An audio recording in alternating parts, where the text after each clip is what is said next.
Hello, in this video I'm going to show you how to use Camera Pro Mode on your OPPO A18. So we have to go for the More modes and click on the Pro mode. And right here we can find some parameters. At the first we can find the ISO level. Next we can find shutter speed. Right here we can find white balance. In this place we've got also the automatic and the manual focus.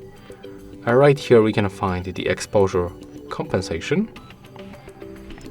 As you can see, that's the only parameter that we can only set up manually. Next we can find shutter delay between 3 or 10 seconds, and also that's the flashlight that appears just right here. So yeah, that's all for this video. Hope you like it.